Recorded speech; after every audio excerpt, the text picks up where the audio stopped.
It's a Woman's World. I love that title. Is a show produced by Mike Rossberg, who also produces a couple of other shows here at SPNN. He consulted with Ed Sanders to find a way to polish his show. The title, of course, is perfect. Well, I'm here right now with Mike Rossberg, the producer of It's a Woman's World, and this is the Polish My Show segment of All Things Access. We also have with us Kurt Pavlock, and Kurt is the technical director for It's a Woman's World. We have a few things here that we want to talk about today that you've pointed out that you've been learning as you've been going along. And the first thing is exposure. Okay. But yeah, one situation I've noticed occasionally on our show is that everything will be properly lighted and the contrast and the brightness will be fine. But a panelist will gesture with her hands, and when she does that, the background will the lighting will vary. Mm-hmm. And Ed noticed this as well, Ed Sanders, and suggested that this was because we didn't have the setting on this machine back here set on manual, but rather on automatic, which would allow that to happen. So that certainly, if that can correct that situation, that would be very helpful. And Kurt, if you have anything to add about it. Yeah, that's what and also, issues. You know, we have different people from different ethnicities on our program, and so we have somebody that's Middle Eastern that we need to light just a little bit differently, you know, and then we have another guest who's sitting on Eileen, who sits on the other side, who's sort of a Scandinavian, with very silver white hair yeah. and very white skin.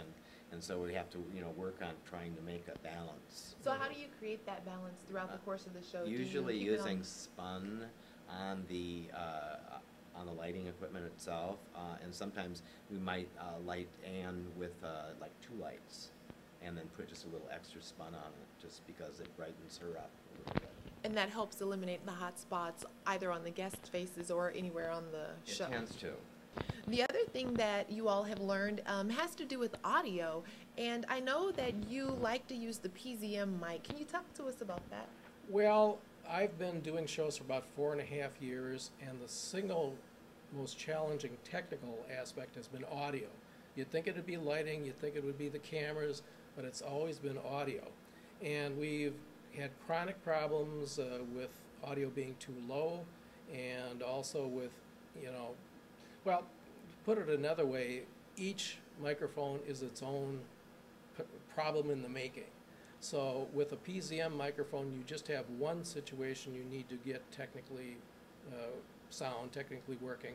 Whereas if you have 5 or 6 guests and 5 or 6 lavalier mics, well, you have 5 or 6 potential things that won't work because the battery is dead or the plug-in isn't correct or this or that or the other thing.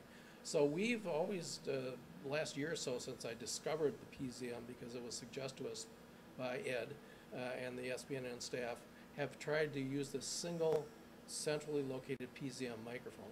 Kurt, anything to add about that? The one downfall with PZM is people that have a lot of jewelry and they knock or they make noises on the desk. So we always every time have to talk to the panelists and tell them, don't be knocking your hands down on the table, and if you pick up a cup, make sure you sit it down very softly. You know, and sometimes they remember, and sometimes they don't remember. That's a great tip. I've had that as well, where people, I've knocked bracelets on the table, and that's given sound to the show. But of course, the corresponding thing with lavalier microphone is people that go, and then I said, and they smack right up against the lavalier. So one thing we're learning is it's always important to sort of debrief or pre-brief, might be the word, pre-brief the guests as to just simple things they should do, where they should look. They should pay no attention to what's happening behind the cameras. They shouldn't go like this, or they shouldn't go clunk, and sort of things like that. Well, let's do this. Let's go out into the studio and let's take a look at a couple of other issues and actually get a visual on those. So we want to talk about lighting and saving time as it concerns setting up the lighting for one show. And then we also want to talk about stage set. So if we could move out into the studio. Well, as we move into the studio, we see that sometimes when we come in, the lighting could always be in a different place. And that's generally a time is a factor kind of a situation.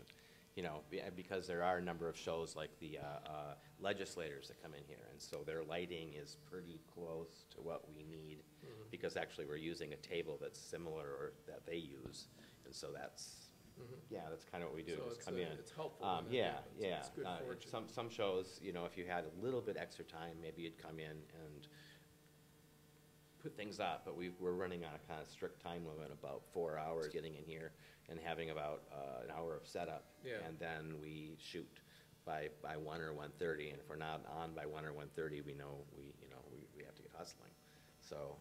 So one thing then that you all have learned to do to polish your show is to work with the way the lighting is set up when you get in Right. here, and not to have fixed in your mind that the lighting has to be this particular way. Otherwise, you may end up refocusing and spending a lot of time that you really could be using taping the show, getting things in a different Right. order. Sometimes you're lucky, and sometimes you do have to get up and move a few lights around, you know, and that's what happens with public access, I think.